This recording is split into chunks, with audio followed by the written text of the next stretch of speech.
This is what Fox News has to say about Family Guy.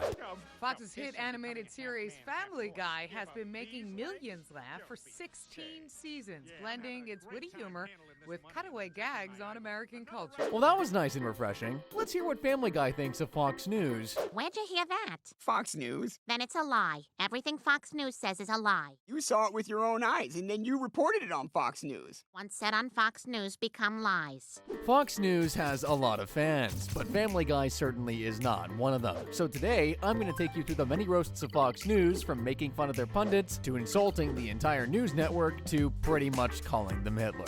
Let's start with the guy they love to make fun of the most, Sean Hannity. Not even kidding, by the way, they love making fun of this guy, like in the episode Adam West High, where they spend a minute straight making fun of his face. Brian decides to run for mayor, but not without a quick word from his biggest hater, Quagmire. Ugh, turn that off. I can't believe we're gonna have a dog for mayor, a laughing stock of the whole country. Even Sean Hannity's talking about us. Put up a picture of Sean Hannity. Can we do that? Yeah, Tosh does it all the time. Put it up. Notice how nothing I mentioned earlier had to do with Hannity? Well, it somehow does now, because for the next minute they just keep the picture up and roast him. Here are the best bits. Yeah, he does look weird. Yeah, who does he look like? High sodium Superman? He looks like an angry face drawn on a thumb. The richest guy at Rite Aid? The mayor who won't close the beaches in Jaws. Wreck-It Ralph at a job interview. You know that's a guy who's roughly led his wife out of parties. High sodium Superman. Bro, I'm low-key built like that too. That's not... Anyway, here's the rest of the bit. A guy whose ice cream parlor just went broke. He looks like a handsome weeble. Or a hot Frankenstein. He's that little league coach the parents hope their kids don't get. Fish that inflates to scare predators. Kills himself the day his prison sentence is supposed to start. Fred and Barney's son. Trust me on this. Strip club lunch regular. Dad who's ripped his kids' posters off the wall. They must have had a swell time in that writer's room, giggling as they passed around their most creative roasts, even when the episode has nothing to do with him, or politics for that matter, like the time Peter had to build a treehouse. As you can see, we've made everything white like you requested from your sodium headaches, and on the walls I painted some of your most famous quotes. To a lifestyle to playing in a sewer. And there's the one where you defended Roy Moore. If you don't know who Roy Moore is, then shame on you. And shame on me too, because I have absolutely no idea. I had to Google him. And boy oh boy did I find something. Turns out this former Alabama Supreme Court Chief Justice is quite the creep. According to Wikipedia, 3 women alleged that he had sexually assaulted them, 2 of whom were minors at the time while Moore was then in his 30s. 6 other women recalled Moore pursuing romantic relationships or engaging in inappropriate or unwanted behavior with them while they were between the ages of 14 and 22. Now, giving Wikipedia some credit, Roy did eventually admit to some of these allegations. But what did Hannity say when the allegations first appeared? He said, quote, "There's politics in these allegations, and that it's a common practice to make false allegations." I say this as a segue to the rest of the gag. Uh-huh. And here's a room where you can blame things on an immigrant. Nothing personal, I just peddle hate for money. Here's another bit about Hannity. This one comes from the episode Fahrenheit 451, where Brian was on a crusade against censoring books and somehow found himself on Hannity's show. Welcome to Hannity. Our guest tonight, something important this nation needs to hear. Thanks for having me, Sean. I'd like to talk about books. Mine mob wants you to change them because the authors are white. To the vermin in Chicago and said, "No bueno, comrade." Is this how a show normally goes? Genuinely asking, I don't really know. I just want books to be left alone. This has nothing to do with the migrant crisis. It has everything to do with it. Think about it. When you go to the mall, what's the bookstore called? That chain closed like 15 years ago. Right, here's your gun. Ah! Dominion! Dominion! Dominion! By the way, Dominion is a company that makes election voting machines. Fox News accused them on air of rigging an election in support of Joe Biden. Fox sued and lost $787.5 million. So that's what that last part was about. By the way, this is just one version of what Hannity's show looks like on Family Guy. Here's another one. My problem with liberals, Alan, is that liberals hate America. You just contradicted me. You hate America. Honestly, it's mostly Hannity they love picking on, but once in a while they'll direct their ire at someone else. Like Coulter, for example. That's how you say seal in French. Fuck. He's right, Lois, look. And here, I'll help you remember. What's this? Good. Dumb fuck. Probably wondering what the hell this has to do with Anne, well, I was too. But like they say, patience is a virtue. Sick, twisted fuck. Good. Ugly fucking bitch. That was a pretty long way to go for a mediocre joke. Would you be shocked to find out this joke didn't make it to TV? Yeah, me neither. Got another roast for you. So in the episode A Wife-Changing Experience, Lois, once again, wants to feel like an attractive, desirable woman. Anyway, at first she's posing all sexy in front of Joe, but when Joe tells her to stop, she kicks it up a notch. Lois Griffin, reporting for duty. What possessed you to impersonate a nurse sponge baths? I'm a sexually desirable woman. She gets arrested, but it turns out Peter was also arrested for doing similarly inappropriate things in public. They talk, make up, and once again, Peter makes his wife feel desirable, maybe a little too desirable, because things start to get steamy. There's someone else in here. Oh my God! What the hell? Yeah, I got into a slap fight with the Applebee's hostess because they wouldn't turn on Fox News. I didn't tell you to stop. Okay.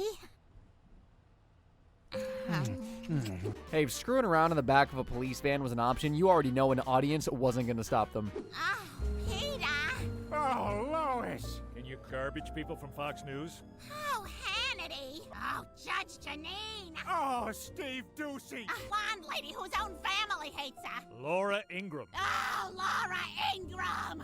Look at that. First name they called is Hannity. They just can't stop hating this guy. By the way, I wasn't entirely honest with you. Remember when I mentioned they spent a minute making fun of Hannity's face? Well, 3 whole seasons after that episode aired, in the episode Rock Hard, they do a parody where Stewie's Elton John, so they start making fun of Elton John, and this happens. Who is letting me out of the house like someone in the future I know? You look like a Muppet that teaches kids about being gay. All right, that's enough. Why are we making fun of me? Let's just make fun of Sean Hannity again. He looks like a guy who just OD'd on Just for Men. He looks like Alan Thicke. All right, we could do this all day. For more Hannity slams, go to Family Guy's YouTube page. Leave it in the comments. He's the guy your mom dates twice and then yells at you for the remote. Okay. I genuinely cannot tell you any other person except maybe a president that Family Guy just can't get tired of roasting. But that's enough of making fun of random media personalities, because now we're going to kick it up a notch to the times they've insulted the entire news network. Once in a while, Family Guy loves to dedicate a whole frackin' episode to make fun of someone or something they hate. And obviously you know that Fox News is pretty high on that hate list. So they made the episode Foxy Lady. What was that episode about? Short answer, Fox News sucks. Long answer, well, the episode starts with Peter and his friends fawning over a reporter on Fox News. Oh, God, that new Fox News reporter is so freaking hot. Good evening. I'm Rhonda Latimer for Fox News. Oh, she is just so smoking hot. God, I would do things to her that she would probably laugh at. You Frickin' calm down, Joe. For a guy who's too stupid to understand the political landscape of the world around him, Peter starts watching a lot of Fox News, and everybody can tell why. It's time for Rhonda Latimer. Lois, if it makes you feel any better, I'm thinking about her every time I mash to her. Fox News switches to high definition starting Monday. Fox News switching to HD means that Peter had to get a whole new TV just so he could keep oogling her. But you know the saying, never meet your heroes? Well, back in 2008, the saying was never see your celebrity crush in HD, because let's just say high definition was pretty revealing for a lot of people. Good evening, everyone, and I hope you're as thrilled about the new... Oh, no. We interrupt this report to inform you Rhonda Latimer has been relocated to Guantanamo Bay, the new format that makes HD obsolete. God! Poor Rhonda. After sending her to a frackin' concentration camp, Fox puts out an ad for a replacement. Lois is looking to apply, and Brian isn't exactly happy about that, and the roasts begin. Lois, you can't possibly be considering working for Fox News. Well, why not? Not because they're evil, and they distort the truth, and they do the bidding of the Republican Party. I mean, Brian, Lois, you'd be great on camera. Don't just take Brian's word for it. In the next scene, we see what these Fox News rehearsals look like, and I think Brian might be right. Take 1. Fear-based right-wing agenda-pushing news stories. Fear-based right-wing agenda-pushing news stories. Hi, I'm Al Harrington of Al Harrington's wacky-waving inflatable arm-flailing tube man warehouse and emporium. A soul-crushing divorce and a never-ending custody battle. I am hoping to pass the news on to you! Frickin' hire that guy. I'd watch the news every day if he were on. But no, they hire Lois instead. I'm not happy about it, and of course, Brian's not happy about it either. Come on, they're a major news network. I would think you'd be excited for me. Are you kidding? They're a lie factory. They report whatever they damn well please. You know, I just might take you up on that, Lois. So Lois and Brian head on over to Fox News, and honestly, I was expecting fire and brimstone after everything Brian said, but it looks pretty normal. Well, mostly normal. They get a tour of the place, and a couple of things are pretty odd, starting with the daycare. A lot of the children aren't here today because their parents have the day off for Martin Luther King Day. Oh no, at Fox News we celebrate the day he was shot. Fox News has been real silent about this joke for the past 17 years. No refutals or nothing, just saying. Of course, if they did refute that one, then they'd have to talk about some of the more insane roasts like this next one. I don't see the refrigerator. We just use Ann Coulter's vagina. There's never anything good in here. See what I mean? With the tour over, it's time for Lois to do some journalism. So what kind of journalism do they do over at Fox News? Sounds important. Who is it? Michael Moore. This is exactly what I was talking about, Lois. Fox News will take down anyone who doesn't agree with them. By the way, Michael Moore is a left-wing filmmaker and activist. He was also one of Fox News' biggest rivals back in the day. So what's the big story they want to run on him? Well, outing him on the news as a closet homosexual. Just the hardest-hitting journalism at work here. Lois decides to do it and stalks Michael Moore's house, hoping to catch him in the act, but she catches something even juicier. Oh my God, it's true! Michael Moore is gay with Rush Limbaugh. And I just laid in dog poop. That's not dog poop.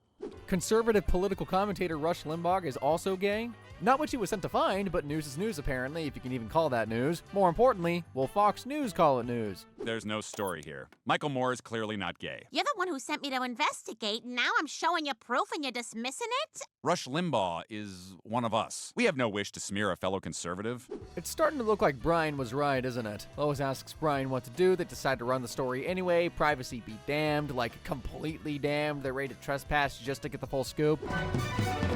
Mr. Moore, do you have anything to say to Fox News about this? Who are you? What's that suit on my bed? I am Rush Limbaugh. That's a costume. Rush Limbaugh has just been Michael Moore in disguise? What in the hell is even happening now? Actually, I know what's happening. I'm just going to tell you now. This episode is about to get a whole lot dumber. Fred Savage? You're Rush Limbaugh and Michael Moore? They're both characters I created. Well, after the Wonder Years, I was hungry to do more acting, so I came up with this scheme to satisfy my need to perform, and I'm also Tony Danza, Jamal Warner, Kevin Nealon, John Forsythe. Fred Savage, voiced by Fred Savage, explains that both Rush and Moore never existed. Well, it finally happened. I had finally gotten the recognition I deserved. I don't need you anymore! Well, Christ, Fred, you don't have to be a dick about it. This episode really gives I didn't have enough time to finish my short story homework. Hands down, the dumbest ending in Family Guy. Ending aside, when they aren't dedicating an entire episode to Fox News, they just throw in a fun little jab now and again, like in the episode Gift of a White Guy, when Peter tries to get into an old folks' home. I'll never get past the guards. God, the Fox News must be so loud in there. It's from Chinese balloons. This is worth being disowned by my family. Guys, we've seen so many renditions of what Fox News is apparently like. One of these needs to be a little bit accurate, right? Like, surely? Don't you dare tell me to watch it and find out myself. I'm not gonna fracking do it. That don't mean I'm gonna watch CNN either. I fracking hate politics, and yet here I am. So anyway, now that we've seen the times they've made fun of the whole news network, how about we talk about the times they've associated Fox News with the not-so-funny Mustache Man? I think it's pretty clear Family Guy considers Fox News to be racist, no doubt about that one, but the creative ways they come up with saying it, oh boy. In the episode 420, Brian manages to make weed legal in Quahog, and he does it with a catchy song.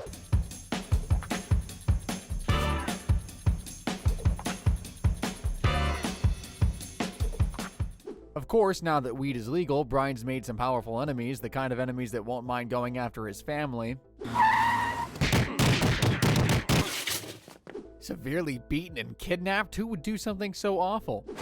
Hello, Griffin. Mr. Pewterschmidt? Oh, I'm sorry to hear that. Thanks to your dog's stupid marijuana crusade, fabric, fuel, which means I'm losing billions in timber dollars. You know, I think the initial beating was a tad bit unnecessary, and now he's asking Peter to betray his best friend. Come on, Peter has some standards, maybe. I could never go against Brian like that. Butterfly yo-yo. To keep? You can use it today and one more day in the summer. Pull over. Hey, I said he had standards, maybe. Also never said they were very high to begin with. So Peter sets out to make weed illegal again, and he comes up with the perfect ad to do it. Cutting together our anti-pot video. Take a look. Hey, I got a great idea. Let's kill 6 million Jews. Hooray, yeah! Who likes pot? Reach for my joint. Go to France and steal all their objects. Yay, all right, let's go. Not bad, huh? No, Peter, that was terrible. Doesn't matter, though. They won't be running this ad for a different reason. That was Fox News. Apparently, they own the rights to Hitler's likeness. They do eventually get potty legalized again. All Carter had to do was bribe Brian by publishing 2 million copies of Brian's book, and he had the dog dancing to his tune, literally. Marijuana is hereby re-illegalized. Well, let's not forget the line about Fox News not wanting Hitler slandered. That was an insane thing to say. As for the weed thing, Family Guy sure loves talking about current day issues, even if it dates the episode like crazy, they're gonna do it anyway. Like with the episode of Pawtucket Pat, that's the one about tearing down problematic statues. It all starts with Brian finding out a dirty secret about the town's hero. 4th page. I kissed my sister. What? He says that he didn't create his recipe for beer. He stole it from some Native Americans and killed them to keep his secret. And then he kissed his sister again. Hey, don't judge the man. Them's were the times. Everyone was kissing their sister. For legal purposes, that was a joke. Brian reports the find, and a bunch of people get in a tizzy over it. They start a protest and are ready to rip that statue right on down. But you can't tear this down. Pat's an icon. Next to the statue of Quahog's greatest missionary, Father Touchboys. Statue was removed a year ago. For what? Clearly, Peter feels strongly about these questionable statues, and he finds himself politically opposed to Brian. According to Peter, that statue has been up his entire life, and he'll be damned if it goes down on his watch. He has so many good memories of it. Brian, for years, it's been a tradition. Every boy, when he turns 16, has to kiss the statue. That's not a tradition. And I think some fun was had at my expense. Okay, they weren't all good memories, but he still loves that statue. Despite its baggage. Can't leave a symbol like that in the town square. Pawtucket Pat, well, so is Tucker Carlson, but we still say hi to him at the company. Didn't think we were going to go through the whole video without a proper roast of Tucker Carlson, did you? Technically, the dude don't work for Fox News anymore, but he did when that episode came out, so it still counts. Brian decides to take matters into his own hands and pulls down the statue himself. This gets a different set of people pissed, and they're ready to have a racist rally about it, and you can't have one of those without... This is awesome! What a turnout! And look, here comes Fox News! It's amazing how recently that show aired. That statue was a travesty! For the longest time, I had no idea what this joke was even about. Apparently, it's a reference to the show The Dukes of Hazzard. Now, because I've never grilled meat on the back of my frackin' truck, I've never watched the 1980 series, I recognize the horn, though. Apparently, that belonged to a car called the General Lee, and it had a bold choice of decal. I'm talking about the Confederate flag on top of it. Here's the car doing its famous jump. Look! Hang on! Wow!